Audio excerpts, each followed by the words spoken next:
128. Oh, I'm wearing thin. It's leaving work way too late. Invested way too much time in it today. Just one of those situations just makes me realize how much I really need to get out of this this cycle of being under somebody else's control. It's funny. It's well, I don't know, late at night, driving this car that somebody stole my catalytic converter off of. Just a series of things, and you know, it's funny because I'm having this real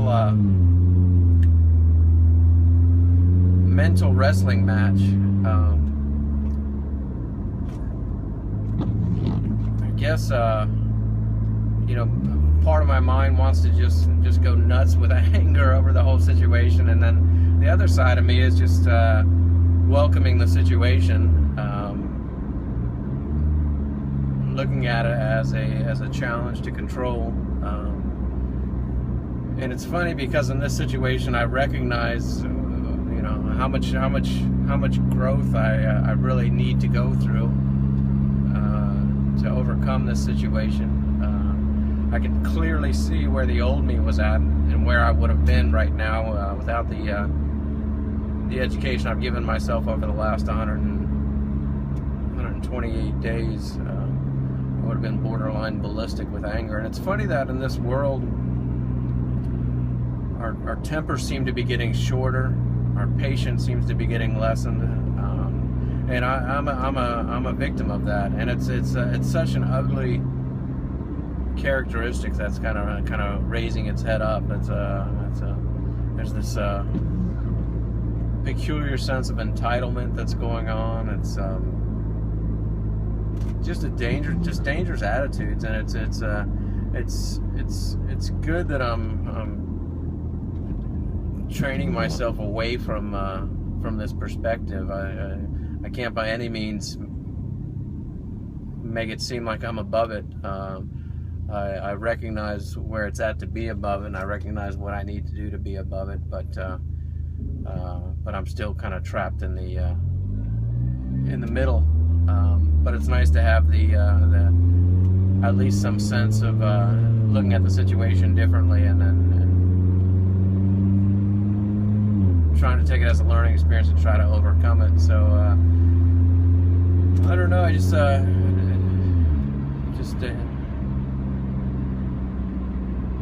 one of those tough little daily things, and I figured I'd grab it on the video, that and the fact that it's late, and I never really stepped away to make the video today. But maybe it's kind of nice to kind of document this. Hopefully I'll be able to look back at it and say, you know, I'm glad I don't have to experience that. I mean, I'm sure that with the new experiences will bring new challenge and maybe more difficult challenge. I'm sure more difficult challenges than what I've got going on right now, but at least it'll be something that I brought on myself and something that I have control over, versus being in a situation where, you know, I've just devoted 14 hours of myself at a job. Luckily, I've incorporated my studying and my using those hours as advancing myself along the path of this goal. So it's not really 14 hours of work that I'm doing, but just the fact that for 14 hours I was in a situation where, you know, I have to report to somebody other than myself, and all those wonderful things that as part of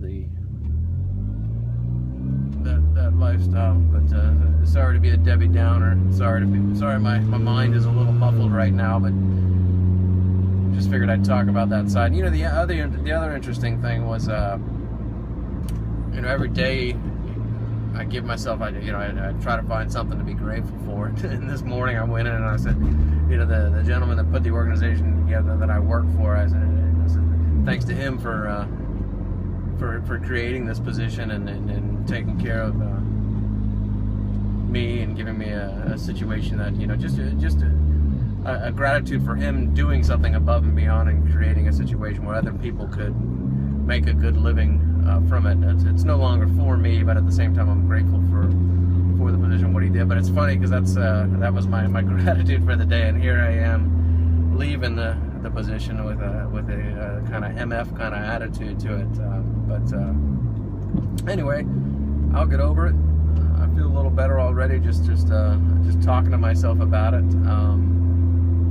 But it's one of those things. It's interesting to be in that perspective where I know I'm in a very in between stage. You know, it's like I have a lot of the knowledge that I need to change my attitudes and change the way situations affect me and change my reaction to situations. However, there's still so much ingrained in me from the past way of living and my past reactions and past what would be a complete lack of self-control, would be the portion that I would be completely guilty of living in that life of quick temper and no patience. I'm still very much in that frame of mind, but I recognize that it's an issue, and I recognize that I need to break away from it. So I guess this is witnessing myself growing, as silly as that seems. This is watching me go through the process mentally, seeing my reaction. So that's it. Growth, day 128. Hey, what are you doing today? Thanks.